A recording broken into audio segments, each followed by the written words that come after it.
Perkenalkan, nama saya Putri Aisyah. Saya akan menjelaskan tentang pengertian lingkungan pendidikan. Lingkungan adalah seluruh kondisi dan alam sekitar yang mempengaruhi tingkah laku. Contohnya, lingkungan masyarakat. Lingkungan masyarakat sangat mempengaruhi tingkah laku. Ada lagi lingkungan keluarga, lalu lingkungan teman, dan banyak lagi yang lainnya. Lingkungan ini mencakup segala material dan stimulus di dalam diri atau di luar diri manusia. Maksudnya apa? Di luar kendali kita selalu beriringan dengan lingkungan. Dalam arti luas, lingkungan mencakup iklim dan geografis. Tetapi saya tidak akan membahas tentang itu. Di sini saya akan membahas tentang lingkungan pendidikan.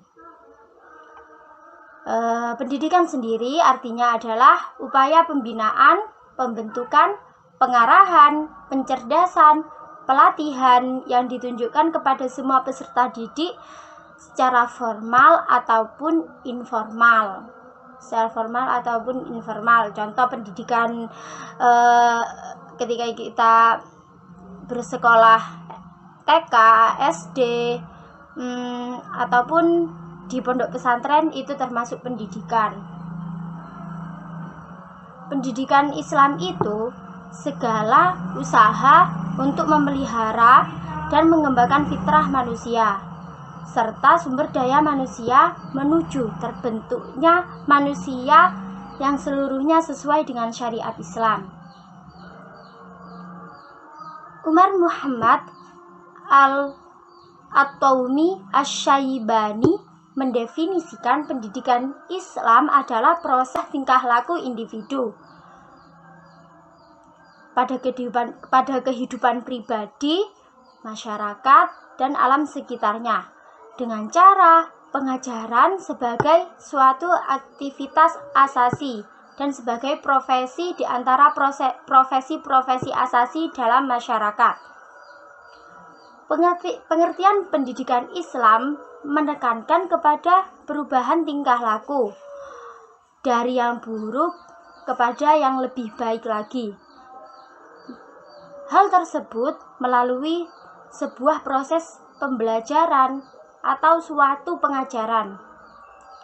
Lingkungan pendidikan sendiri adalah suatu institusi atau kelembagaan di mana pendidikan itu berlangsung.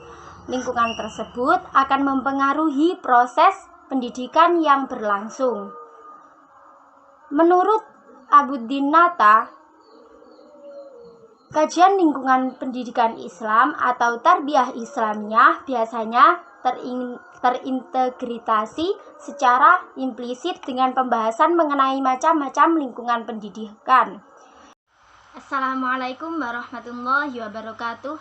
Perkenalkan, nama saya Putri Aisyah. Saya akan menjelaskan tentang lingkungan pendidikan.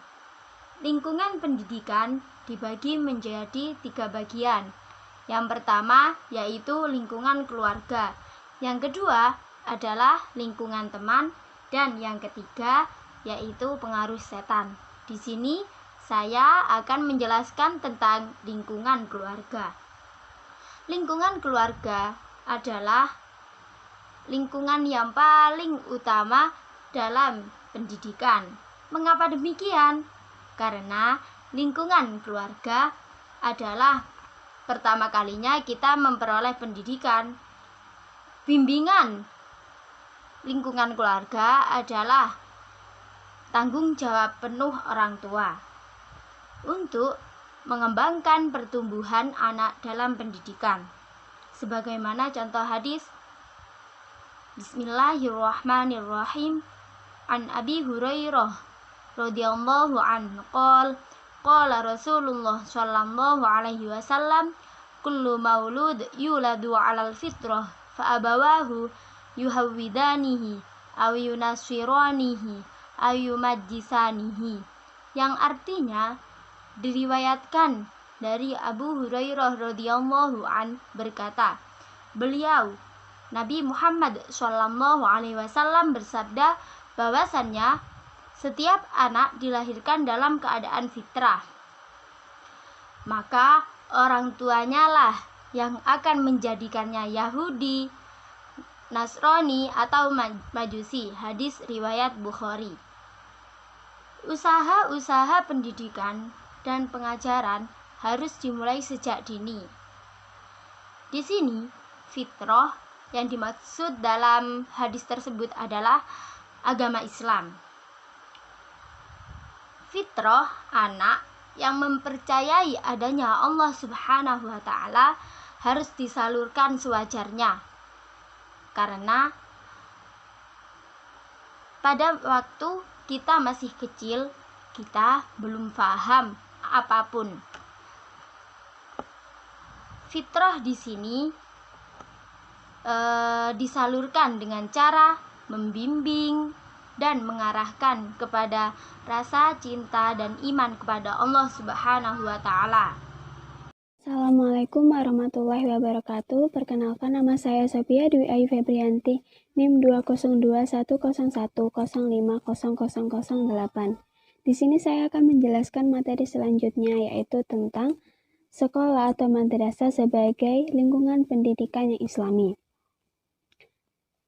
Sekolah atau dalam Islam sering disebut dengan madrasah merupakan lembaga pendidikan formal yang berfungsi untuk membentuk kepribadian anak didik yang islami. Nah, sekolah juga bisa disebut sebagai lembaga pendidikan kedua yang berperan dalam mendidik anak setelah keluarga.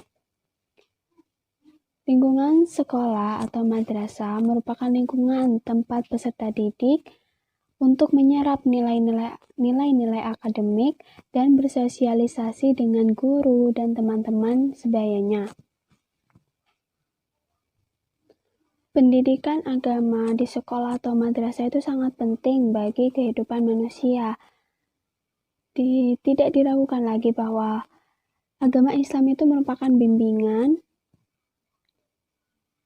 hidup yang paling baik, mencegah perbuatan salah dan mungkar, dan pengendalian moral yang tiada taranya. Membekali peserta didik tentang agama yang dianutnya, yaitu agama Islam. Dalam pandangan pendidikan Islam, ketika menjalankan tugasnya, para pendidik harus memiliki kompetensi personal religius dan sosial religius. Nah, kata religius ini selalu dikaitkan dengan tiap-tiap kompetensi karena menunjukkan adanya komitmen guru atau pendidik dengan ajaran Islam sebagai kriteria utama, sehingga segala masalah pendidikan dihadapi dan dipecahkan dalam perspektif Islam. Yang pertama yaitu kompetensi pedagogik religius, yaitu suatu kemampuan untuk pengembangan peserta didik untuk mengaktualisasi kompetensi yang dimilikinya dan mengantarkan peserta didik dalam mencapai tujuan, yaitu kebahagiaan hidup di dunia dan di akhiratnya kelak.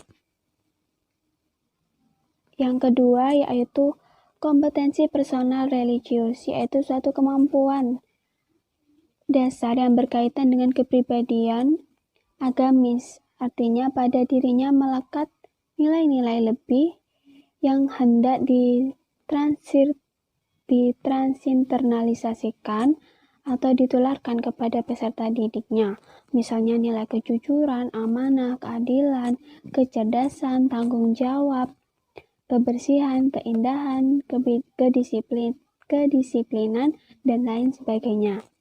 Kemudian yang ketiga yaitu kompetensi sosial religius, yaitu kompetensi sosial yang dimiliki seorang guru adalah menyangkut kemampuan berkomunikasi dengan peserta didik dan lingkungan mereka seperti orang tua, kemudian tetangga, dan sesama teman sebayanya. Kompetensi ini juga menyangkut kepeduliannya terhadap masalah-masalah sosial selaras dengan ajaran dakwah Islam. Sikap gotong royong, tolong menolong, egalitarian atau persamaan derajat antara manusia, sikap toleransi dan sebagainya perlu dimiliki oleh seorang pendidik dalam rangka transinternalisasi sosial antara pendidik dan peserta didik. Lingkungan pendidikan yang ketiga yaitu masjid sebagai lingkungan pendidikan Islam. Nah, menurut Al-Nahlawi bahwa masjid sebagai lembaga pendidikan itu bermanfaat untuk yang pertama mendidik anak untuk tetap beribadah kepada Allah Subhanahu wa taala, dan yang kedua menanamkan rasa cinta kepada ilmu pengetahuan dan menanamkan solidaritas sosial serta menyadarkan hak-hak dan kewajibannya sebagai insan pribadi, sosial dan warga negara dalam perspektif Islam. Lingkungan pendidikan selanjutnya akan dijelaskan oleh rekan saya. Dan sekian penjelasan dari saya, kurang lebihnya mohon maaf. Wassalamualaikum warahmatullahi wabarakatuh. Lingkungan pendidikan Islam. Lingkungan masyarakat merupakan lembaga pendidikan yang setelah keluarga dan sekolah. Corak ragam pendidikan yang diterima anak didik dalam masyarakat banyak sekali, meliputi segala bidang, baik pembentuk kebiasaan, pembentuk pengetahuan, sikap, minat, maupun pembentuk kesusilaan dan keagamaan. Pendidikan dalam masyarakat boleh dikatakan merupakan pendidikan secara tidak langsung, pendidikan yang dilaksanakan dengan tidak sadar oleh masyarakat. Anak secara sadar atau tidak mendidik dirinya sendiri, mencari pengetahuan dan pengalaman sendiri,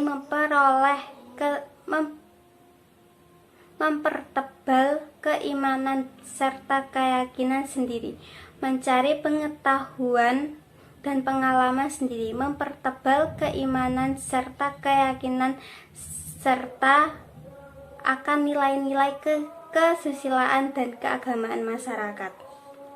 Lembaga-lembaga di masyarakat ikut serta melaksanakan pendidikan sendiri.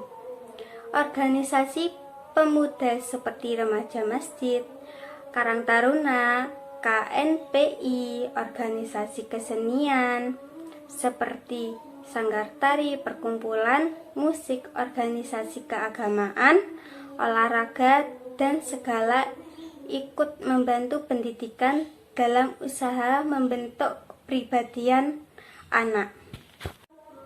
5. Lingkungan alam sebagai sumber belajar. Adapun manfaat belajar dari lingkungan alam adalah sebagai berikut. A. Penggunaan lingkungan alam memungkinkan terjadinya proses belajar, sebab anak dihadapkan dengan keadaan dan situasi yang sebenarnya. Hal ini akan memenuhi prinsip kengkoritan dalam belajar. B. Penggunaan lingkungan sebagai sumber belajar mendorong pada penghayatan nilai-nilai atau aspek-aspek kehidupan yang ada di lingkungannya. Kesadaran akan pentingnya lingkungan dalam kehidupan bisa mulai ditanamkan pada anak sejak dini, sehingga setelah mereka dewasa, kesadaran tersebut akan tetap terpelihara. C. Penggunaan lingkungan alam dapat menarik bagi anak. Pada saat ini telah berkembang sekolah alam berbagai kota di Indonesia. Sekolah alam berusaha mengembangkan pendidikan bagi anak seluruh umat manusia dan belajar dari seluruh makhluk di alam semesta.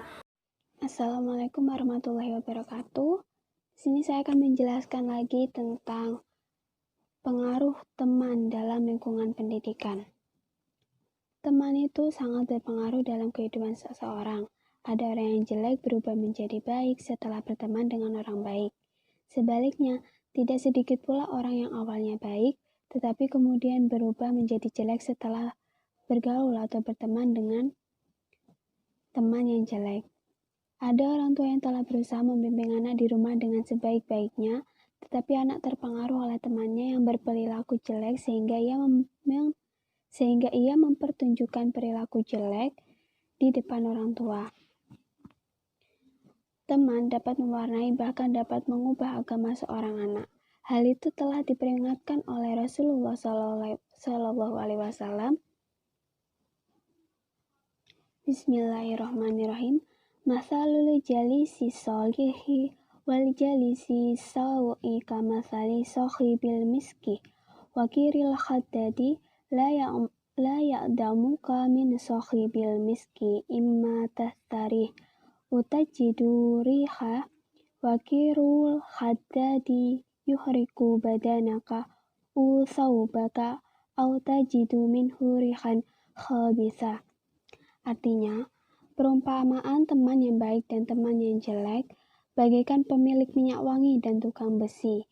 Terhadap pemilik minyak wangi, kamu dapat menikmati minyak wangi dengan cara membeli kepadanya, atau minimal mencium aromanya yang bagus. Sedangkan terhadap tukang besi, mungkin badan atau pakaianmu terbakar, atau kamu mencium bau yang tidak sedap. Hadis riwayat Bukhari dan Muslim dari Abu Musa. Terima kasih. Wassalamualaikum warahmatullahi wabarakatuh. Bismillahirrahmanirrahim. Assalamualaikum warahmatullahi wabarakatuh. Perkenalkan, nama saya Farah Ramadhani, NIM 20110105009. Saya di sini akan sedikit menjelaskan tentang pengaruh setan yang ketiga itu. Dalam Al-Quran dikemukakan bahwa setan telah banyak menghancurkan kehidupan manusia, mulai dari manusia pertama sampai sekarang, bahkan sampai akhir zaman. Paling tidak terdapat 113 kata yang terdapat dalam Al-Quran yang berarti setan. Di antaranya seperti ini, surat Al-Baqarah ayat 36, itu menggoda Adam dan Hawa sehingga keduanya dikeluarkan dari surga. Yang kedua, Al-Baqarah ayat 168, musuh yang nyata bagi manusia. Yang ketiga, Al-Baqarah ayat 169, yang menyuruh manusia berbuat jahat dan keji. Yang keempat, ayat Al-Baqarah ayat 257, yang mengeluarkan manusia dari cahaya kepada kegelapan. Yang kelima, Al-Imran ayat 176, yaitu menakut-nakuti manusia. Yang keenam, An-Nisa ayat 60, yaitu menyesatkan manusia sejauh-jauhnya.